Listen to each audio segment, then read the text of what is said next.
Respected YouTube viewers, आज हमारे साथ एक ऐसी रिनाउंड पर्सनैलिटी है, एक नोविंग पब्लिक इंटेलेक्चुअल के जिसके बारे में बताने के लिए काफी समय की जरूरत है। और न केवल बनारस बल्कि इंडिया और देश विदेश में एक ऐसी शख्सियत को सारे लोग जानते हैं, पहचानते हैं, जहां डिस्कोर्स की, पॉलिटिकल डिस्कोर्स, सोशल डिस्कोर्स या इकोनॉमिकल डिस्कोर्स की बात होती है। हमारे साथ प्रोफेसर दीपक मलिक साहब हैं। आपका बहुत बहुत हमारे YouTube चैनल में स्वागत है। प्रोफेसर दीपक मलिक साहब BHU में प्रोफेसर रहे हैं। आप कॉमर्स डिपार्टमेंट में आप रहे और वहां अपनी सेवाएं आपने दी। इसके साथ ही साथ आप डायरेक्टर गांधीयन इंस्टीट्यूट भी रहे। आप नोविंग पब्लिक इंटेलेक्चुअल, एक ऐसे इंटेलेक्चुअल जिसकी पकड़ इकोनॉमिक्स पे, कॉमर्स पे, अर्थव्यवस्था पे और समाज के अंदर जो क्रियाकलाप हो रहा है और जो उथल पुथल हो रही है, चाहे वो राजनीतिक हो, आर्थिक हो, सामाजिक हो, उस पे प्रोफेसर दीपक मलिक साहब की नजर रहती है। एक ऐसी शख्सियत हमारे साथ है। और प्रोफेसर दीपक मलिक साहब नॉर्थ अमेरिका, कनाडा की यूनिवर्सिटी में आपने कई लेक्चर्स दिए हैं, वहां स्टूडेंट्स को आपने पढ़ाया है। इसके साथ ही साथ दुनिया के रिनाउंड यूनिवर्सिटीज में, चाहे वो स्वीडन हो, पुर्तगाल हो, यूरोप हो, हर यूनिवर्सिटीज में आपको बुलाया जाता है और आप वहां विभिन्न इश्यूज पे, विषयों पे अपनी बात रखते हैं, लेक्चर्स देते हैं और स्टूडेंट्स को इनलाइटेंड करते हैं। एक ऐसी शख्सियत है और हम इस बात पे गर्व महसूस करते हैं। हमको प्राउड इस बात का है, आपका निवास यहाँ काशी में है और एक लंबे समय तक आप यहाँ लगातार रह रहे हैं और प्रकाशमान कर रहे हैं। इनके आभा मंडल से जो स्टूडेंट्स हैं वो इससे प्रभावित हो रहे हैं, सीख रहे हैं, लर्न कर रहे हैं। प्रोफेसर दीपक मलिक साहब न सिर्फ इंडिया में बल्कि पूरे दुनिया में अर्थव्यवस्था में उथल पुथल मच रही है। ये जो इकोनॉमिक ग्लोबलाइजेशन जिसे नरसिम्हा राव और मनमोहन सिंह की जोड़ी में आगे बढ़ाया और इसके बाद doctor Manmohan Singh as a prime minister 10 साल थे, इन्होंने इस प्राइवेटाइजेशन के चक्र को तेज किया और इसके बाद लगातार हम मोदी इकोनॉमिक्स भी देख रहे हैं और दुनिया के अंदर भी देख रहे हैं, आंदोलन हो रहे हैं, प्रदर्शन हो रहे हैं। किस तरह की से यूरोप की जो अर्थव्यवस्था है वो एक तरह से चरमरा गई है। और इसका ताजा एग्जाम्पल आप फ्रांस देख सकते हैं कि फ्रांस की अर्थव्यवस्था किस तरह से प्रभावित है और किस तरह वहां आंदोलन प्रदर्शन हो रहे हैं। कि हार्वर्ड जिन, जो एक अमेरिकन हिस्टोरियन रहे हैं, उन्होंने कहा है कि capitalism has always been a failure for the lower classes, it is now beginning to fail for the middle classes. Harvard जिन ने यह कहा कि यह जो पूंजीवाद है ये किस तरह से हमेशा से ये जो लोअर क्लासेस के लिए ये फेल्योर रहा, ये असफल रहा। उनकी आशाओं को पूर्ण करने में असफल रहा, उन्हें कुछ देने में असफल रहा। और अब यही पूंजीवाद जो मिडिल क्लास है उनके लिए भी असफल है। बड़े पैमाने पर बेरोजगारी, बड़े पैमाने पर हम देख रहे हैं अर्थव्यवस्था के बारे में। तो इस पे आपका क्या नज़रिया है? और वाकई ये सोचनीय विषय है, ये सब्जेक्ट ऑफ द आवर है। हाँ तनवीर साहब, मैंने जो आज तक विद्यार्थी जीवन से लेके उसके बाद एक लंबा दौर रहा है विश्वविद्यालय में अध्यापन का, और फिर जनता के बीच में कामकाज का और चीज़ों को लेके चिंतन करने का, उसके तहत मैं जो आज जिन निष्कर्षों पे पहुंचा हूं कि जो पूंजीवाद है वो न केवल निचले तबकों को कुछ दे नहीं पाई, बल्कि निचले तबकों का शोषण करके पूंजीवाद बनती है। हाँ। और अब ये पूंजीवाद का जो संकट है वो संकट अब और भी गहरा रहा है। ऐसे हम लोग आम तौर पे कहते आए हैं पहले से भी कि भाई पूंजीवाद बहुत तेज़ी से नीचे जा रहा है, कोलैप्स कर जाएगा। लेकिन अभी तक की जितनी भी हम लोगों की जो फोरकास्ट थे, जो पूर्वानुमान थे, उसमें बहुत सारे संदर्भ जो थे वो नहीं थे, और इसलिए पूंजीवाद अपने विकास के रथ पर चढ़ा रहा है। लेकिन अब पूंजीवाद का संकट आ रहा है। उसकी वजह हम 2-3 चीज़ों से बताना चाहेंगे। एक तो पूंजीवाद के पास जितने भी हथियार थे अपने को जीवित रखने का, वो सारे हथियार अपने तर्कश से निकाल के उन्होंने प्रयोग कर लिए। अब उनके पास हथियारों की कमी पड़ रही है। जैसे उदाहरण के लिए आपको एक कहें, साधारण उदाहरण के लिए, चूँकि इसमें बहुत तकनीकी तौर पे मैं बातचीत नहीं करना चाहूँगा। जी जी। जैसे द्वितीय महायुद्ध में जब अमेरिका और जापान का युद्ध लगभग असंभव दिखलाई पड़ रहा था और जापान उनको सरेंडर नहीं कर रहा था, तो उन्होंने एटम बम फेंक दिया। एटम बम फेंकने से 2 शहरों पे, हिरोशिमा और नागासाकी पे एटम बम फेंके गए और उसके बाद सेटल हो गया। उसके बाद किसी की हिम्मत नहीं थी कि अब लड़े, तो जापान ने सरेंडर कर दिया। तो उसी तरह से अब पूंजीवाद के हाथ में भी कोई हथियार नहीं रहा। जितने भी हथियार थे तर्कश से निकाल के वो करते रहे, इस्तेमाल करते रहे, वो धीरे धीरे ख़त्म हो जाए। क्या हथियार थे उनके पास, थोड़ा सा मैं इतिहास में जाऊंगा। देखिए, पूंजीवाद का संकट कोई आज का नहीं है। पहला बड़ा पूंजीवाद का संकट, ऐसे तो संकट लगातार चलता रहता है। पूंजीवाद में कहा जाता है कि एक दौर आता है जब चीज़ें नीचे जाती हैं, और फिर एक दौर आता है जब चीज़ें ऊपर जाती हैं। ये ऊपर नीचे का एक क्रम जिसे कहते हैं, उतार चढ़ाव होता रहता है। इसको साइकिल कहते हैं, साइक्लिकल डेवलपमेंट होता रहता है।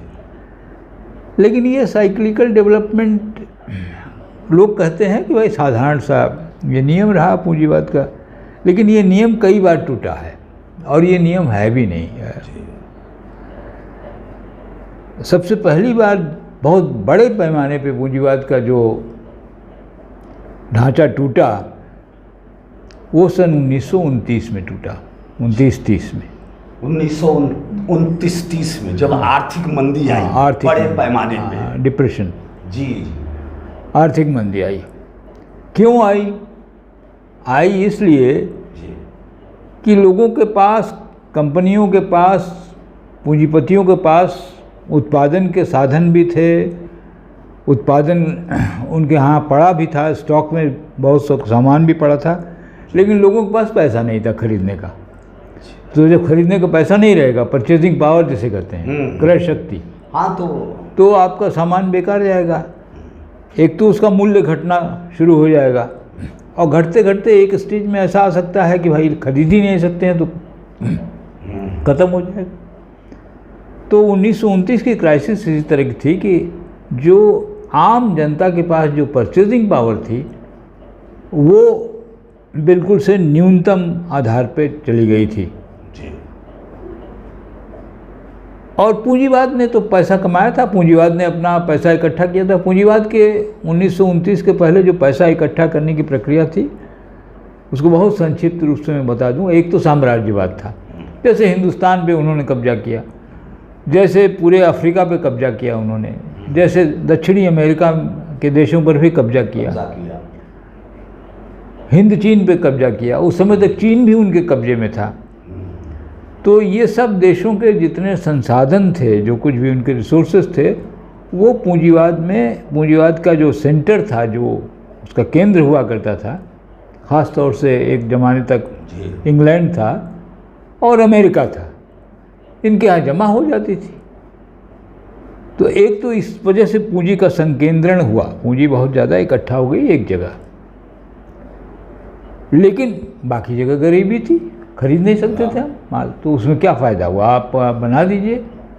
मैंने जो मजाक है या जो फोटोग्राफ्स भी अगर आप देखेंगे, सन 1929-30 में अमेरिका में शुरुआती दौर से ही हेनरी फोर्ड एक वहाँ पर बड़े भारी उद्योगपति थे जिन्होंने कार बनाना शुरू किया। और उन्होंने कार बनाने के साथ एक उद्देश्य अपना जो रखा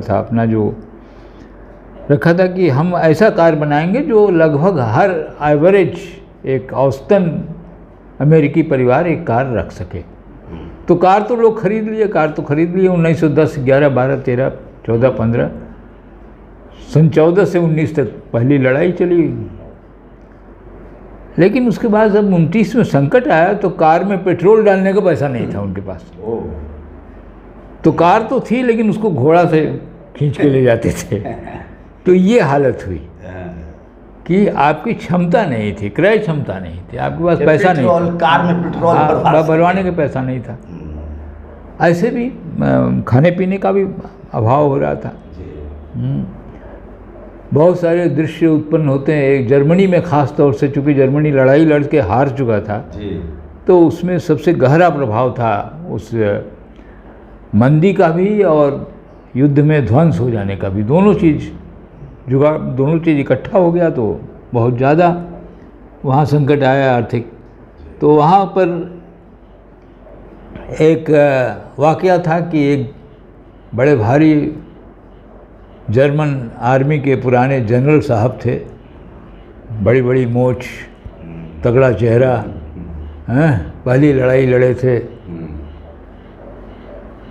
अब वो घर में खाना खाते थे तो खाना खाते वक्त वो बिल्कुल से जिसे कहते हैं मिलिट्री अदब कायदा कानून के अनुसार खाते थे। हमारे साथ सब लोग बैठेंगे एक साथ, कॉशन देंगे कि आप शुरू कीजिए, तो सब लोग शुरू हो जाएंगे। जब ख़त्म हो, ये आर्मी में नियम है बाकायदे कैंटीन में, जिसमें बड़ा अफसर जनरल साहब अगर उठ जाएं अपने टेबल से तो सबको उठना पड़ता है। खाना चाहे आप खा पाए चाहे ना पाए, अगर आप खा भी नहीं पाते तो भी आपको छोड़ के जाना पड़ेगा। डिसिप्लिन है ये। तो उसी तरह का डिसिप्लिन वो घर में भी रखा था, लेकिन खाना प्लेट में ही नहीं था। भाई अब ऐसा संकट आया था कि खाना ही नहीं था। पूरा नाटक पूरा वो करते थे जनरल साहब। अच्छा। लड़के बच्चे भी बैठे रहते थे, सब कुछ होता था, कॉशन होता था, लेकिन प्लेट में खाना नहीं था। गाड़ी थी लेकिन पेट्रोल भराने का पैसा नहीं था। ये सब तो 1929 का ये इसको महान मंदी कहते हैं, बहुत ग्रेट डिप्रेशन कहते हैं। इसने हमारी भी कमर तोड़ दी। हिंदुस्तान में भी बहुत गरीबी आई। एक तौर से 1929-30 के बाद हिंदुस्तान का जो राष्ट्रीय आंदोलन बढ़ा, उसका एक कारण ग्रेट डिप्रेशन भी था। ये भी था। इतनी गरीबी थी कि लोग लड़ने के लिए तैयार हो गए। भूख के मारे खड़े हो गए सड़क पे कि भैया अब क्या करें, मतलब कोई रास्ता ही नहीं है।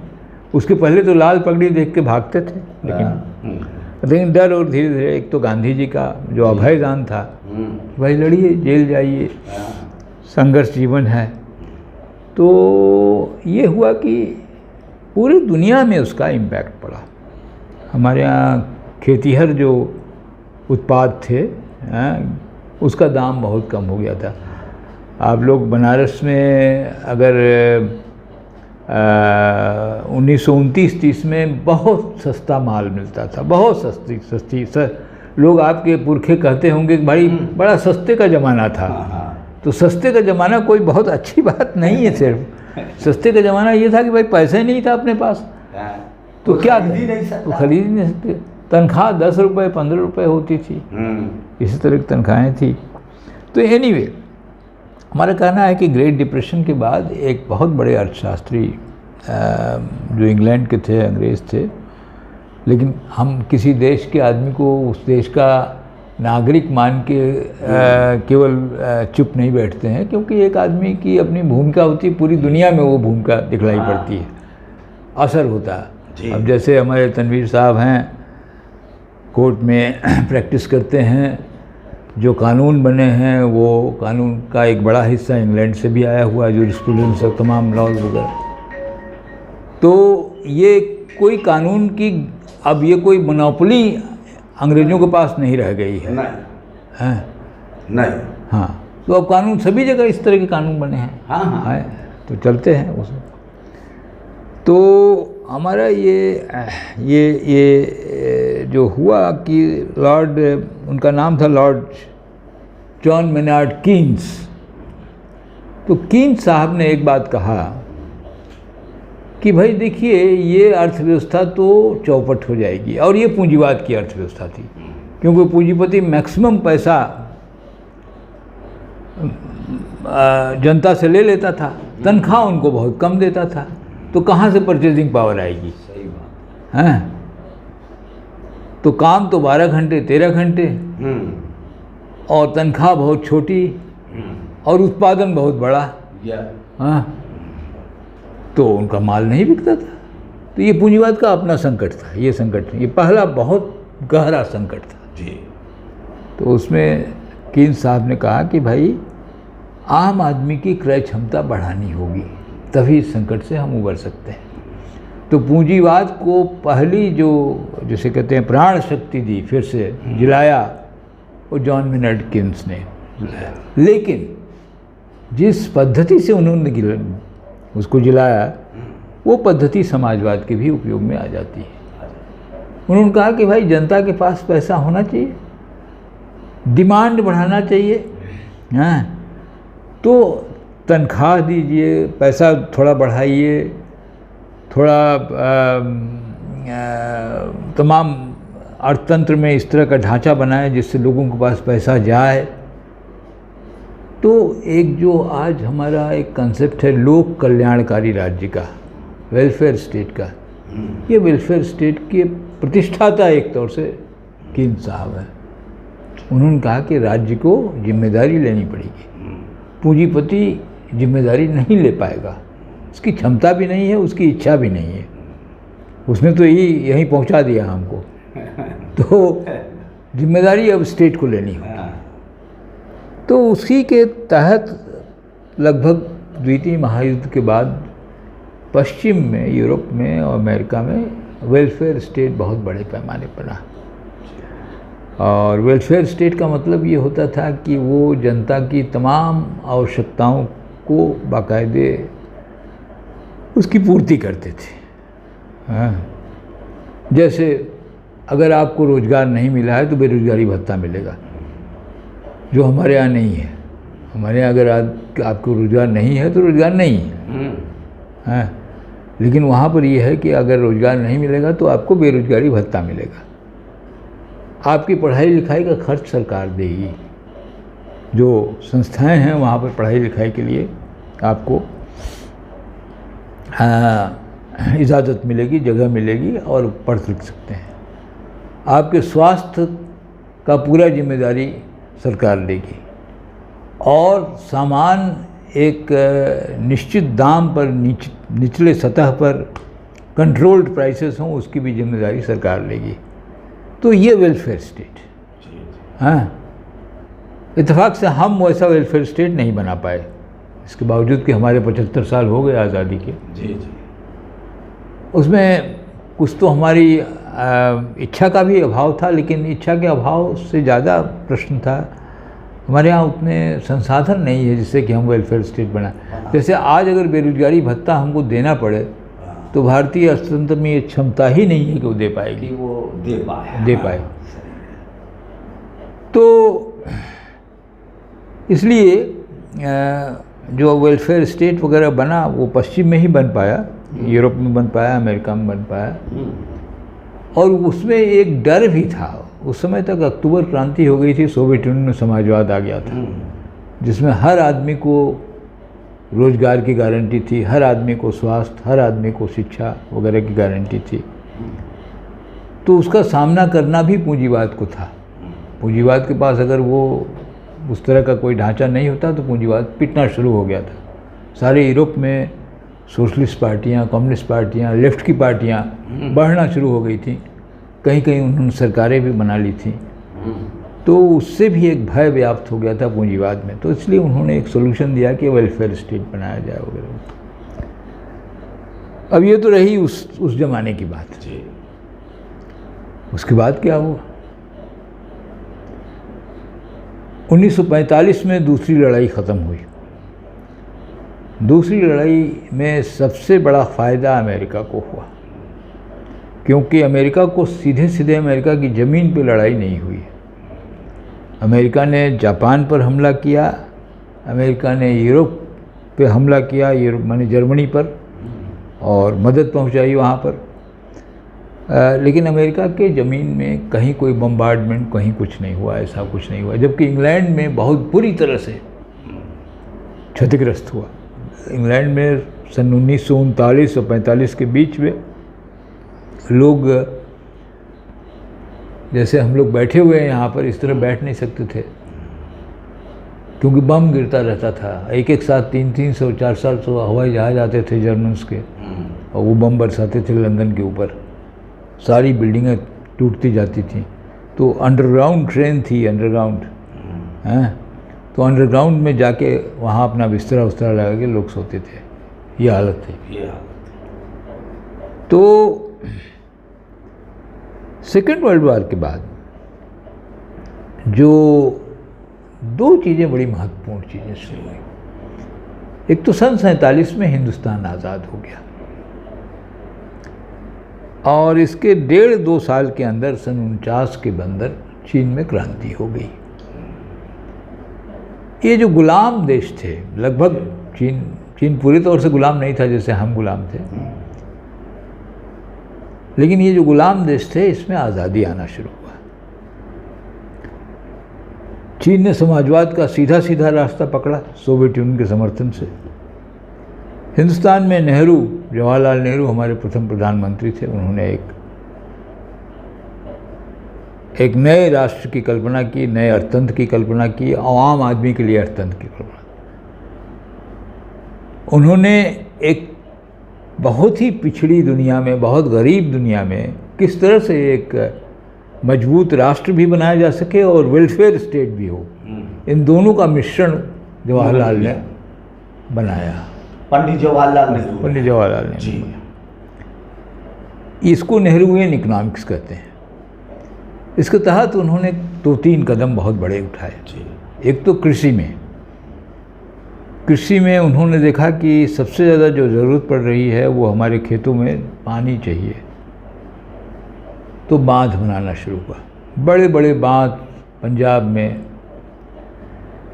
भाखड़ा नंगल, बंगाल के आसपास, बिहार बंगाल के बॉर्डर पे डीवीसी, दामोदर वैली कॉरपोरेशन, और दक्षिण भारत में कावेरी के आसपास तमाम पूरे हिंदुस्तान भर में डैम्स बनाए गए। और ये डैम्स जो थे ये मल्टीपर्पज़ डैम थे, मतलब इनका 2 काम था। ये पानी भी देते थे, पानी रोकते थे, पानी देते थे खेतों को, और बिजली भी पैदा करते थे, हाइड्रो इलेक्ट्रिक।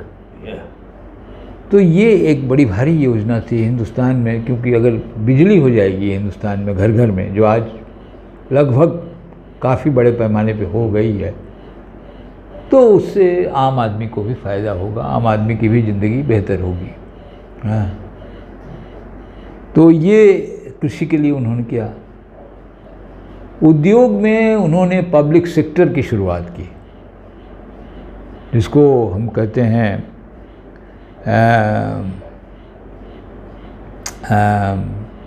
सार्वजनिक क्षेत्र। सार्वजनिक क्षेत्र की शुरुआत की। ये सरकारी कारखाने थे।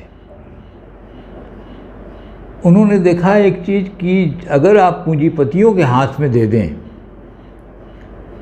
तो वो मुनाफा कमाएंगे और आम जनता का कोई परवाह नहीं करेंगे, हैं, और दाम बढ़ाते रहेंगे, क्योंकि उनको तो अपना पैसा कमाना है कि सिर्फ, वो दूसरे की परवाह नहीं करते हैं।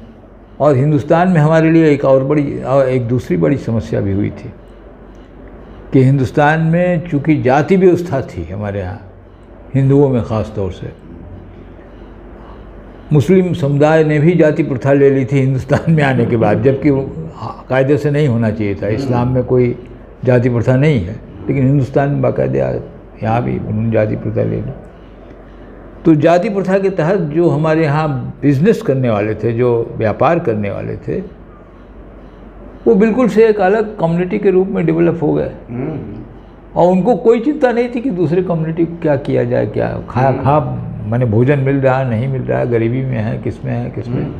उनको केवल ये चिंता थी कि हम किसी तरीके से पैसा कमाएं, किसी तरीके से पूंजी इकट्ठा करें, ये करें, यही करते थे वो। तो इसीलिए जवाहरलाल ने एक जो उसमें हिंदुस्तान में जो संभव समाजवाद का ढांचा था, संभव, उटोपियन नहीं, हाँ, कल्पना का समाजवाद नहीं, लेकिन जो संभव था, उन्होंने बाकायदे बहुत बड़ी रकम पब्लिक सेक्टर में, ये लोक उद्योगों में, सार्वजनिक क्षेत्र में पैसा लगाया। और उसके दो उद्देश्य थे। एक तो सार्वजनिक क्षेत्र में, जैसे पहले एक बात है जो अब तो बिक गई है, तो ख़त्म हो गया, प्राइवेटाइजेशन, आपने जिक्र भी किया तनवीर साहब ने। तो पहले दवाई का कारखाना हमारे यहाँ ये हरिद्वार वगैरह में बनाया गया था। तो ये एक कोशिश की गई कि दवाई सबसे सस्ता हो, जिससे आम आदमी को दवाई मिल जाए, गरीब आदमी को भी दवाई मिले। तो सस्ता सामान बनाना है।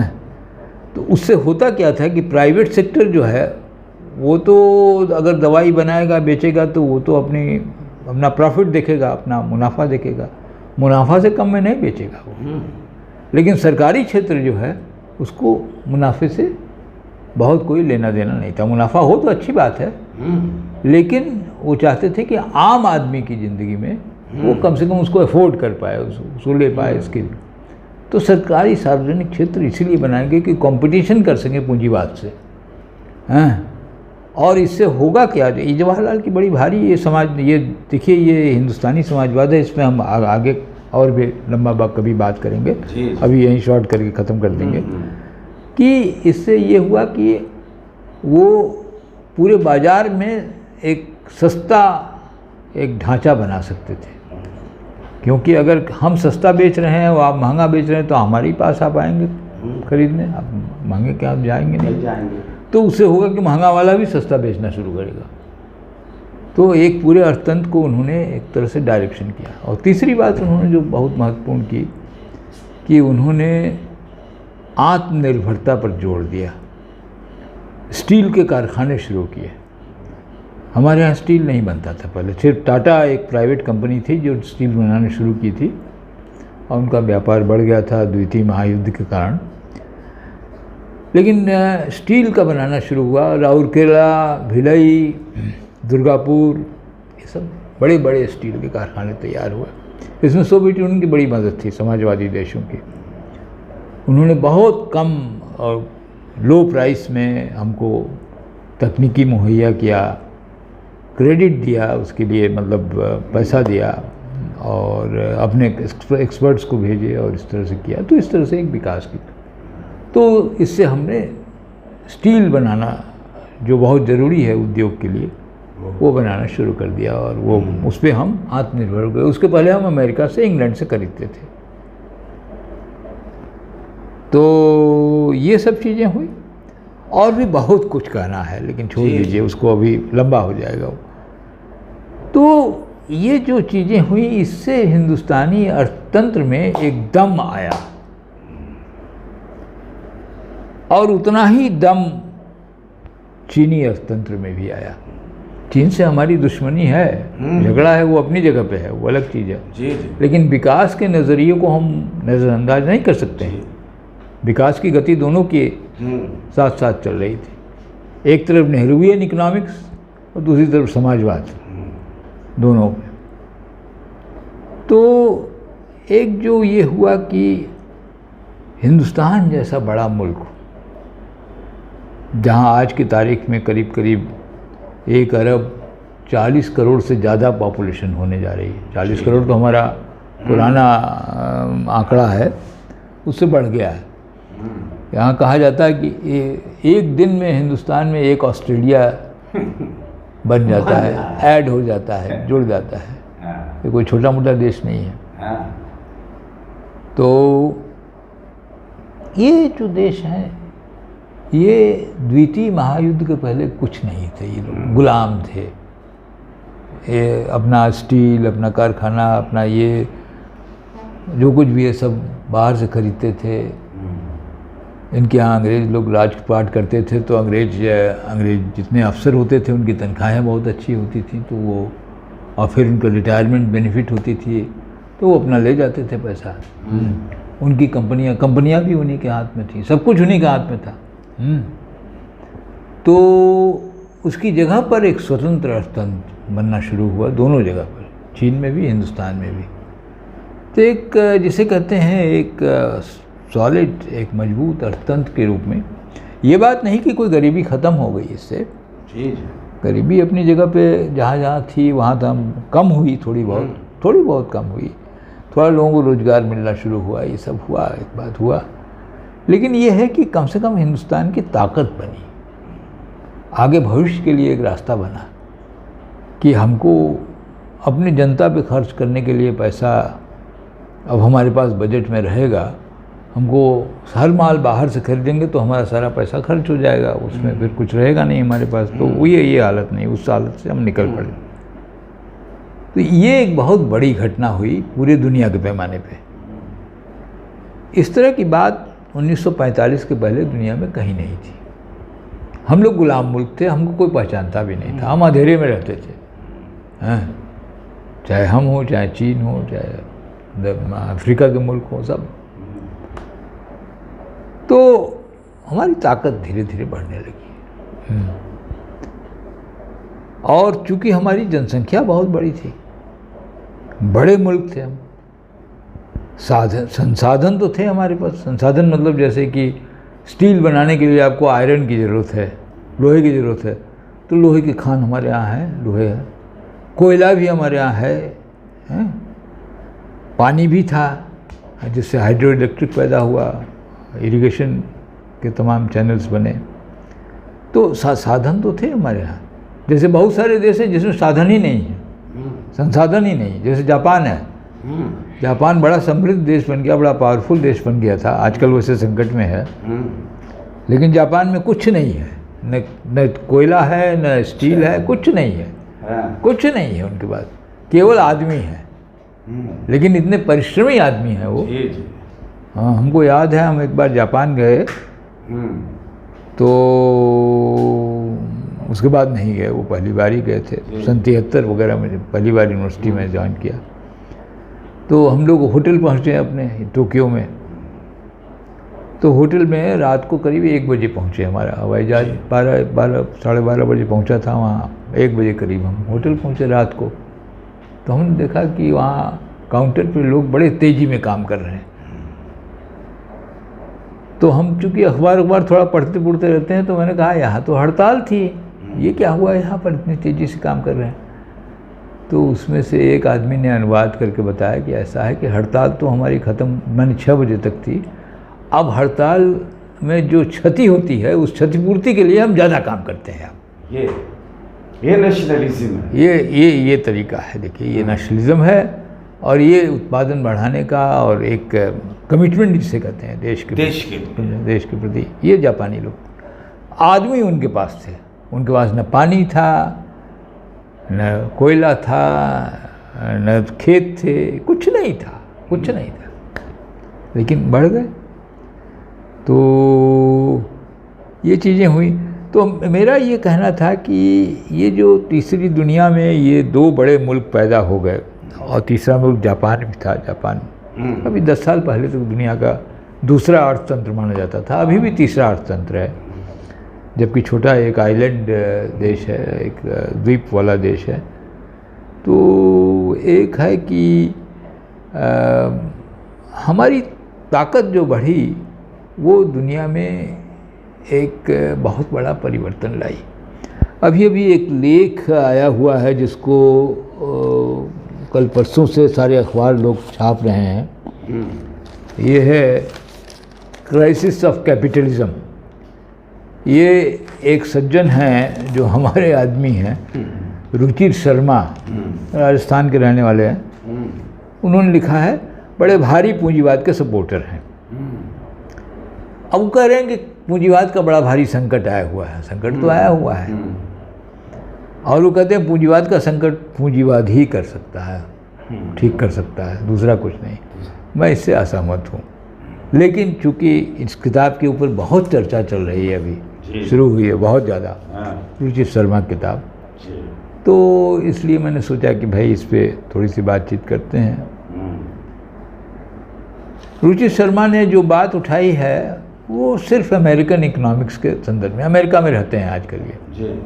हाँ, और ये बड़े खुश थे जब 1991 में मनमोहन सिंह और नरसिम्हा राव की जोड़ी ने इकोनॉमिक ग्लोबलाइजेशन, वैश्वीकरण, निजीकरण और उदारीकरण का जब रास्ता ग्रहण किया, तो उसको देखकर ये बिल्कुल लिखा है इन्होंने कि हम रोमांचित थे। लेकिन उससे गरीब आदमी का तो भला हुआ नहीं, गरीब आदमी की बहुत दिक्कत हुई है बेचारे की, और गरीबी अमीरी का फ़र्क बहुत बढ़ गया, हाँ ज़्यादा बढ़ गया। तो पूंजीवाद का संकट आना शुरू हुआ। संकट क्यों आना शुरू हुआ? क्योंकि हिंदुस्तान जैसे मुल्क, और हिंदुस्तान को 1947 में आज़ादी मिली, सन 60-70 तक अफ्रीका के सारे मुल्कों में आज़ादी आ गई बिना लड़ाई के भी।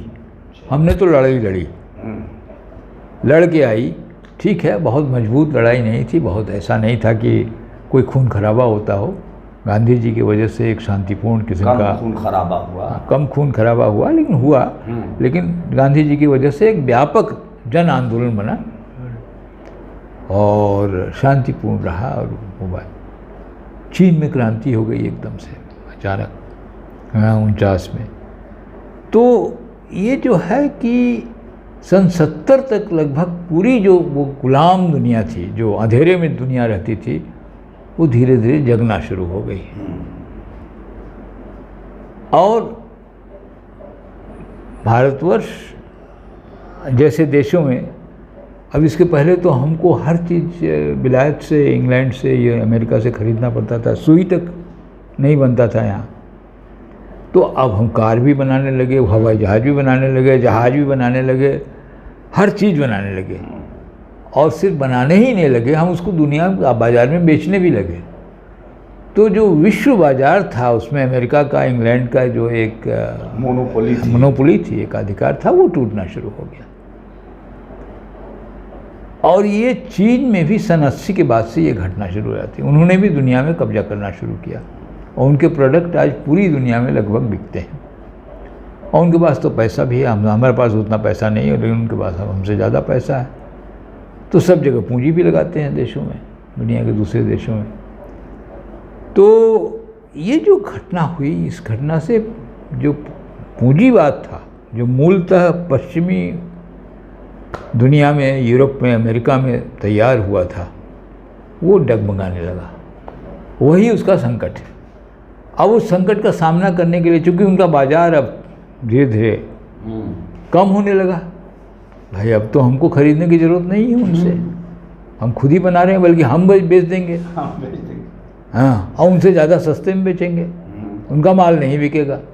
अब जैसे उदाहरण के लिए हम बताएं कि हमारे यहाँ इसके बारे में कम सूचना है और आजकल लोग कहते भी नहीं हैं, चूँकि हम तो अभी नए नए पूंजीवाद में आए हैं ना, मनमोहन सिंह और मोदी जी की कृपा से, ये दोनों लोगों की कृपा से हम पूंजीवाद के, जिसे कहते हैं, नए आगंतुक हैं, उसके दरवाज़ा खोल के उसके अंदर घुसे हैं। हमको बड़ा मज़ा आ रहा है, बड़ा अच्छा लग रहा है, लेकिन अच्छा नहीं है, हैं, और उसमें जाएंगे। तो अब जैसे हमारे यहाँ ये हरिद्वार की तरफ एक कारखाना है, सरकारी कारखाना, अब वो लगभग बहुत धीरे धीरे ख़त्म होने के उसमें है। वो टरबाइन बनाता है। टरबाइन आप जानते हैं? टरबाइन बिजली का वो, हाँ, बिजली ट्रांसफ़र करती है बिजली। और दुनिया में सबसे बड़ी टरबाइन बनाने वाला जो देश रहा है वो जर्मनी रहा है, सीमेंस कॉरपोरेशन। हम सीमेंस से बढ़िया टरबाइन बनाते हैं और उनसे सस्ता देते हैं, उनसे ज़्यादा सस्ता बेचते हैं। तो नतीजा ये हुआ कि सीमेंस का मार्केट तो ऐसे घटने लगा, कम होने लगा, हमारा मार्केट बना। तो ये पूंजीवाद का संकट है, हमारी वजह से भी पूंजीवाद का संकट बना है। एक नंबर 1 एक। दूसरा ये है कि पूंजीवाद में उनको मुनाफा कम होता है, लेकिन मुनाफा कम होने में उसमें थोड़ी सी भूमिका वहाँ जो वेलफेयर स्टेट है, जो लोक कल्याणकारी राज्य है, उसकी भूमिका है। क्योंकि पश्चिम में, यूरोप में जो राज्य हैं, जो देश हैं, वो अपने लोगों पे खर्चा भी बहुत करते हैं। अनएम्प्लॉयमेंट अलाउंस देते हैं, अस्पताल का खर्चा देते हैं, पढ़ाई का खर्चा देते हैं, सड़कें ठीक रखते हैं, आपको ठीक से जाड़े में, क्योंकि जाड़ा वहाँ ज़्यादा पड़ता है, गर्मी कम पड़ती है। गर्मी पड़ती ही नहीं थी, इस बार गर्मी पड़ी है। तो उसके लिए भी जो गैस और सप्लाई करना होता है, जो हीटिंग करना होता है, उसको भी सस्ते दाम पे रखते हैं।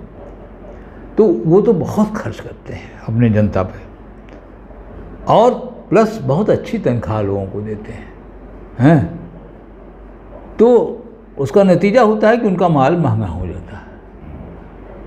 और हम तो एक्सप्लॉइटर हैं, हम तो पूरे शोषण करने वाले हैं, हम तो मुफ्त में काम कराते हैं यहाँ।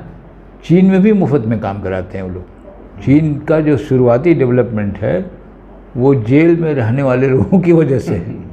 जेल में जो आदमी रहते हैं तो वो बेचारे क्या, उनको 2 वक्त का खाना दे दीजिए और फिर उनको काम करने के लिए भाई काम करते रहेंगे बेचारे। तो चूँकि वो चीन तो बहुत बड़ा जेल खाना है, हमारा तो छोटा जेल खाना है, छोटा जेल खाना हमारा, बड़ा जेल खाना है। तो उस जेल खाने की वजह से उनकी उत्पादन क्षमता बढ़ गई बहुत ज़्यादा, और सस्ता माल बेच दिया उन्होंने। तो हमने भी सस्ता माल बेचा, हम भी सस्ता माल बेचते हैं। हम एक गरीब आदमी को जो गांव से आता है, रिक्शा चलाता है, ये करता है, वो करता है, छोटा मोटा कारखाने में काम करता है, कम पैसा देते हैं। एक जो स्किल जिसे कहते हैं, बहुत अच्छे तरीके से वो काम जानता हो, मशीन का काम, उसको भी जो तनख्वाह है हमारे यहाँ अदद 15-20 हज़ार 25 हज़ार रुपये के बीच में होगी।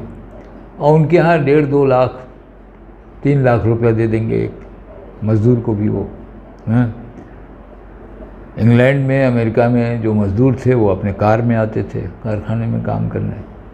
हमारे यहाँ किसी तरीके से पुरानी साइकिल में झड़झड़ाते हुए आते हैं लोग, आते हैं, किसी तरीके से काम करते हैं और वो भी निकाल दिए जाते हैं फिर बाद में, ज़रूरत नहीं पड़ती है।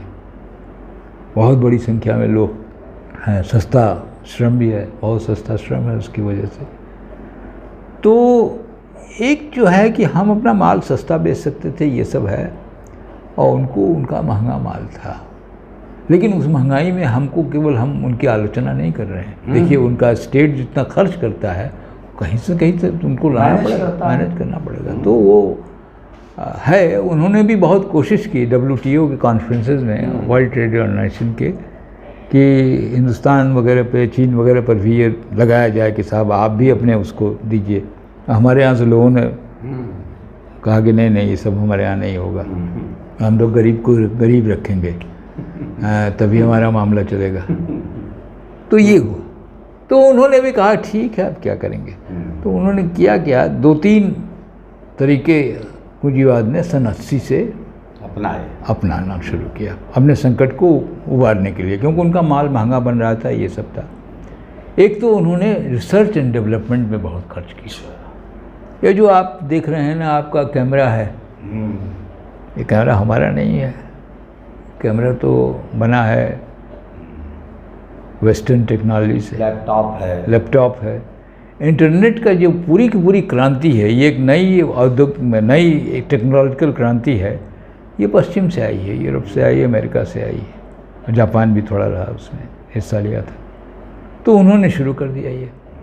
तो एक स्टेज में अमेरिका वगैरह टेक्नोलॉजिकल एडवांसमेंट के कारण वो आगे बढ़ गए, वो क्राइसिस को उन्होंने पार कर लिया। एक थोड़ा सा ये रहा, लेकिन फिर क्राइसिस आ गई, फिर उसके बाद महंगा माल, फिर ये और भी सस्ता, हम भी ले लिए इसको, हमने भी ले लिया, इंटरनेट भी बनाने लगा, चाइना भी बनाने लगा, तो हमने सस्ता भी बनाना शुरू किया, हमने भी। तो नतीजा ये हुआ कि उन्होंने फिर उसके बाद कई कॉन्सेप्ट दिए। एक कॉन्सेप्ट दिया डाउन साइजिंग, मतलब कारखाने में अगर 1000 आदमी काम करते हैं तो उसको घटा के 200 आदमी में ले आइए, 800 आदमी की नौकरी से निकाल दीजिए। हाँ, और कैसे निकालेंगे? ऑटोमेशन कीजिए, जो काम हाथ से किया जाता है उसके लिए मशीन लाइए, वो लाइए, उससे कीजिए, करवाइए। तो वो साइंटिफिक टेक्नोलॉजिकल डेवलपमेंट भी उसमें हुआ।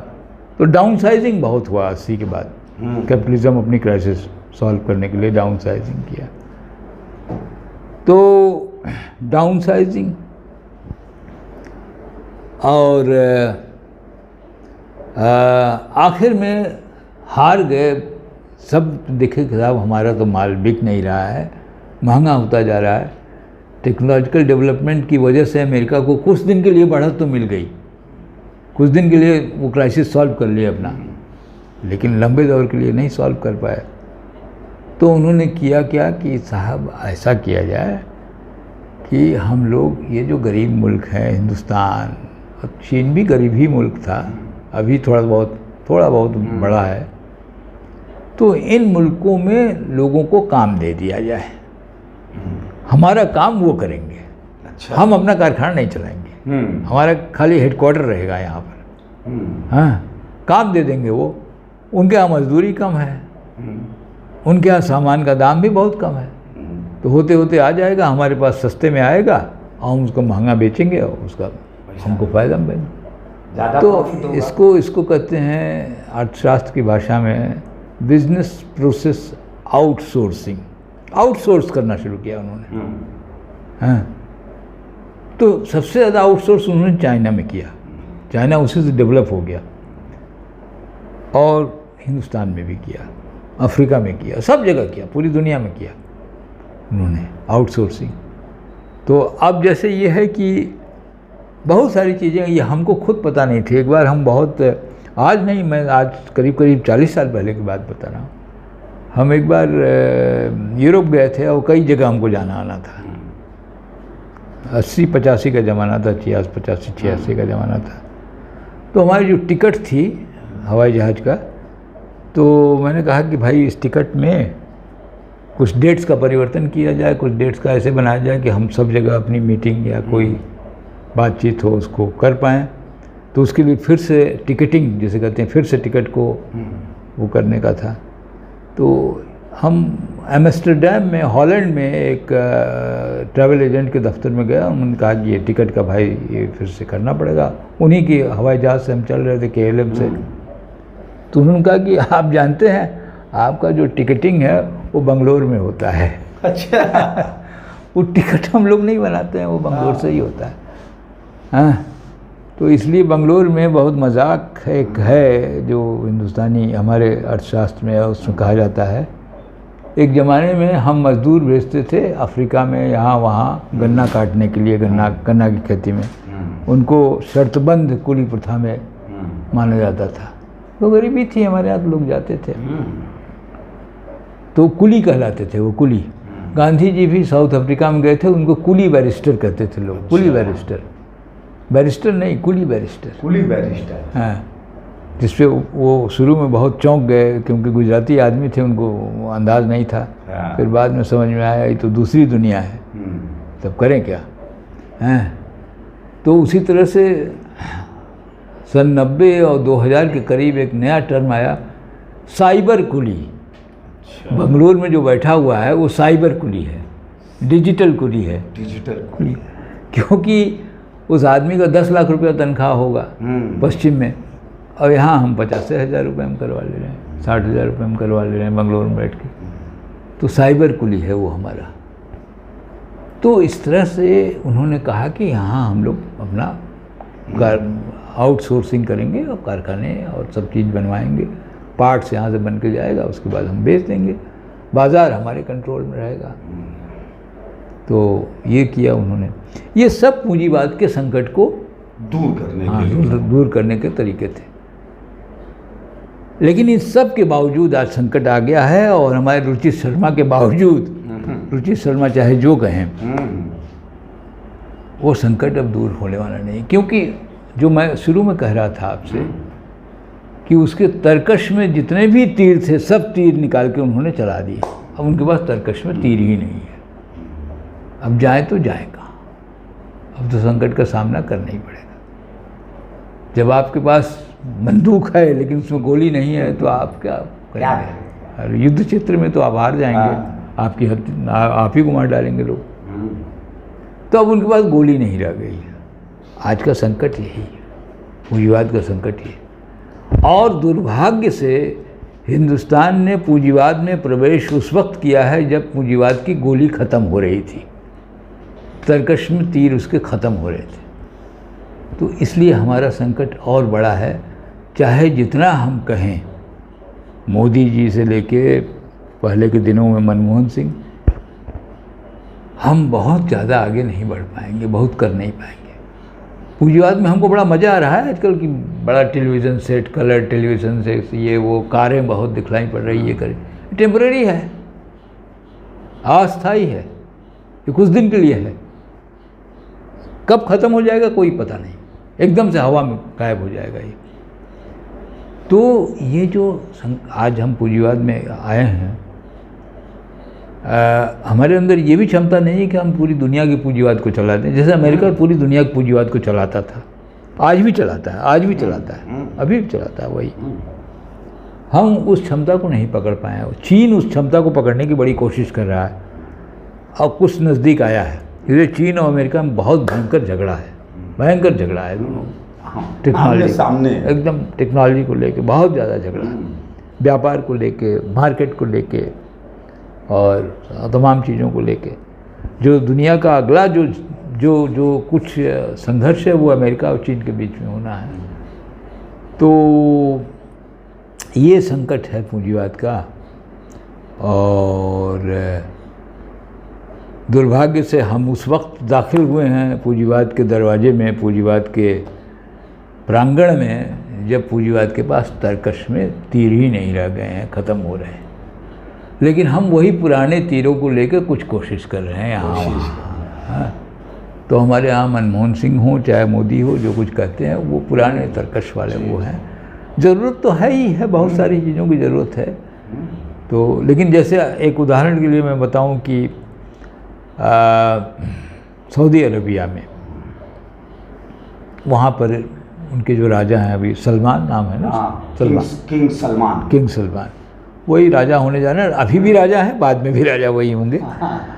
बाकी उनके पिताजी वगैरह बहुत मैंने कुछ करते नहीं हैं, बूढ़े हैं, बस ऐसे ही हैं, अरब शेख हैं।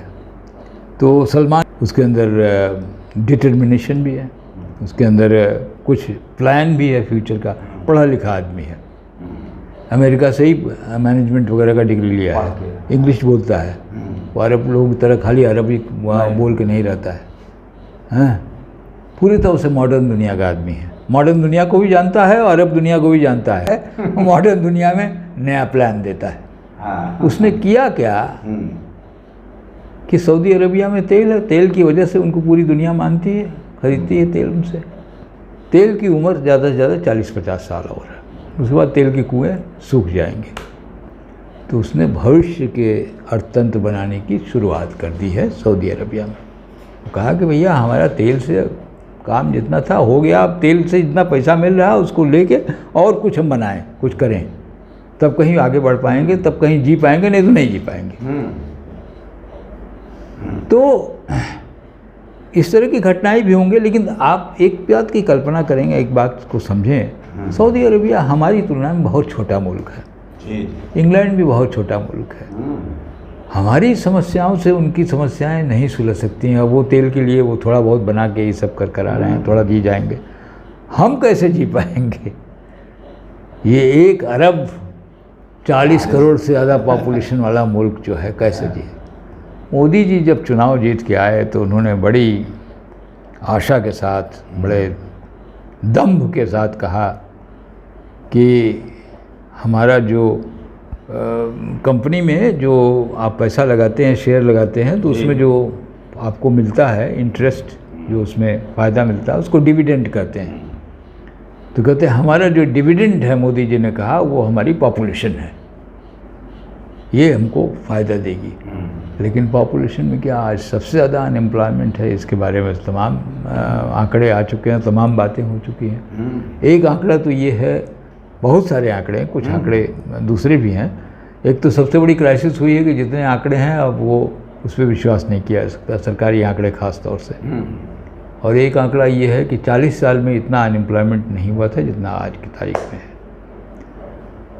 तो आप अब दूर नहीं कर सकते हैं, लेकिन आपके यहाँ प्रोडक्शन तो हो रहा है, आपके यहाँ विद्यार्थी भी बन रहे हैं, लॉ भी पास कर रहे हैं, सब कुछ कर रहे हैं, लेकिन काम करें तो करें क्या करेंगे?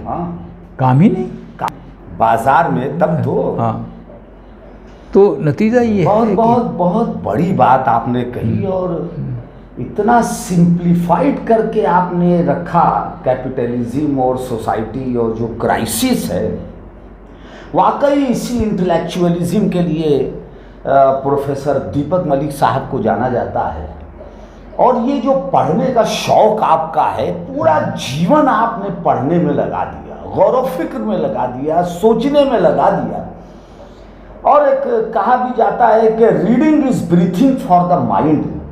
तो वाकई प्रोफेसर दीपक मलिक जी के लिए रीडिंग जो है ये ब्रीथिंग है उनके माइंड के लिए। और यही वजह है कि इस उम्र में भी आपके अंदर इतना पढ़ने लिखने का शौक है, ये बहुत बड़ी बात है।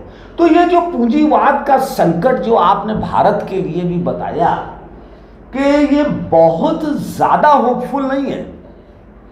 और चूंकि हम लोग सोसाइटी में रहते हैं, समाज में रहते हैं, दीपक मलिक जी, ये मतलब कि जैसे बेरोजगारी जो बढ़ रही है, ये बेरोजगारी का दंश बेरोजगार जानता है। और बेरोजगार होने के वजह से उसकी अच्छी फैमिली में शादी नहीं लग रही है, क्योंकि लोग अब देखना चाहते हैं कि लड़का कितना कमाता है, उसकी तनख्वाह कितनी है, उसकी आमदनी कितनी है, और उसके घर मकान में क्या पोजीशन है, टाइल्स लगी है नहीं, मार्बल लगा है कि नहीं, टॉयलेट अच्छे हैं कि नहीं, बेडरूम अच्छे हैं कि नहीं, एसी लगी है कि नहीं। और कई मुकदमे तो हमने इस बात की लगा कि एक साहब ने अपने लड़की की शादी बेंगलोर में कर दिया, पाड़ेपुर के। अच्छा। और जब लड़की बेंगलोर गई अपने ससुराल, तो वहाँ ऐसे भी बेंगलोर में जो है ठंडा हल्का फुल्का रहता ही है, मगर लगता है कि मई जून में कुछ वहाँ हल्की गर्मी उर्मी जो भी हल्की फुल्की लगी हो, तो वो अपने फादर को फ़ोन की कि पापा यहाँ एसी नहीं लगी है और ये नहीं है और वो नहीं है। तो उसके फादर, भाई लड़की थी, लड़की के प्यार में वो तुरंत बाई एयर गए फ्लाइट से, और वहीं पे मार्केट से उन्होंने एसी और भी जो सामान था खरीदा। जो मॉडर्न आजकल जरूरी है वो तुरंत खरीदा और खरीद के दे दिया। लड़की के ससुराल पहुंचे और लड़की के ससुराल पहुंचे, उन्होंने कहा बेटा ये है सब तुम्हारे लिए, ये है, ये कलर्ड हाई क्लास की टीवी है, इतनी हाई क्लास की, ये तुम्हारे लिए ये है। तो उसका हस्बैंड, जब वो हस्बैंड सर्विस कर रहा था, वो बीटेक कंप्यूटर था, उसकी तनख्वाह उस वक्त जो है 60-70 हज़ार रुपये महीने के आसपास थी। फैमिली उसकी थी, मदर थी, फादर थे। वो जब उसका हस्बैंड आया तो ससुर को देखा, नमस्कार किया तो और कहा कि जो है यार ये कैसे आप आ गए? क्या नहीं ऐसे ही आ गए, तो हमने सोचा कि जो है कुछ सामान खरीदने का। ये कहा क्या ये एसी है और बड़े स्क्रीन की टीवी है और ये सब। उन्होंने कहा लड़की है, दामाद है। तो वो कुछ खुददार टाइप का दामाद था। हाँ। ऐसा मतलब कम देखने को मिलता है। और ये इंस्टेंस इसलिए हम रख रहे हैं कि कैपिटलिज्म में आजकल लोग चाहते हैं कि हमको ये मिले वो मिले, मगर वो इतना खुददार लड़का था कि उसने कहा कि पापा ये तो अच्छा नहीं है, आप हमारे घर आए हो बिना हमसे पूछे और बिना हमसे राय मशवरा किए, आप हमारे घर में ये एसी और इतना बड़ा टीवी और ये सब सामान ला के दे रहे हैं, तो ये तो हम कंटेम्प्ट फील कर रहे हैं, ये हमारे खुददारी को और हमारे जज्बात को ये ठेस लग रही, ये मैं इसको डिसलाइक करता हूँ। तो अरे नहीं बेटा कोई बात नहीं, तुम हमारे लड़के समान हो और ये है बिटिया है तुम लोगों का। नहीं, आपने शादी किया था, जो देख के शादी किया था, हमारी इनकम देख के शादी किया था, तो ये सब अच्छा नहीं है। पापा एक बात हम कहना चाहेंगे कि ये सब सामान आप वापस दुकानदार को कर दीजिए। वाह। सब सामान आप अपने दुकानदार को वापस कर दीजिए और भरोसा रखिए हमारे ऊपर, आज नहीं कल बहुत जल्दी सब सामान रहेगा घर के अंदर और हमारे अंदर इतनी कैपेबिलिटी है कि हम खुद कमा के सब सामान ला देंगे और आपकी बिटिया को इस घर में कोई तकलीफ नहीं होगी, बस थोड़े समय की बात है। मगर उसकी लड़की जिद कर गई कि आप हमारे पापा की बेइज्जती कर रहे हैं, आप हमारे पापा की बेइज्जती कर रहे हैं, वो सामान लाए हैं तो उसमें क्या बात है, आप रख लीजिए, मत इस्तेमाल कीजिएगा। वो जाएंगे दुकान पे, वापस करेंगे। और इसी पर कुछ बातचीत हुई। उसने कहा नहीं पापा मैं यहाँ नहीं रहूंगी, अपने घर चलूंगी। और वो फ्लाइट का टिकट वहीं पर उन्होंने तुरंत बनवाया और लड़की को लेके सब सामान के साथ यहाँ चले आए। बाद में मुकदमा हुआ और इतनी छोटी सी बात पर उस लड़की की, जिस बिटिया को वो इतना प्यार करते थे, तलाक हो गया, डाइवोर्स हो जाएगा और उसकी जिंदगी खराब हो गई। तो ये कैपिटलिज्म का ये जमाना है, मगर ऐसे लड़के बड़े कम इतने खुददार लड़के मिलते हैं। साथ ही साथ एक और इंस्टेंस है जो समाज में हम देखते हैं कि आजकल जो लोअर मिडिल क्लास के लोग हैं, अनएम्प्लॉयड लड़के हैं, उनको शादी का न्योता अगर मिलता है, बर्थडे पार्टी का न्योता मिलता है, तो आप युवाओं का कष्ट समझें।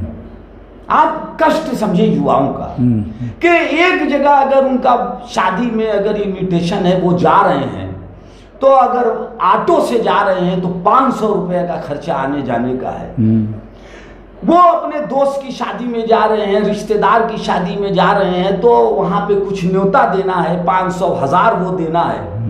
कार से जा रहे हैं तो 2000-3000 से ऊपर खर्चा है।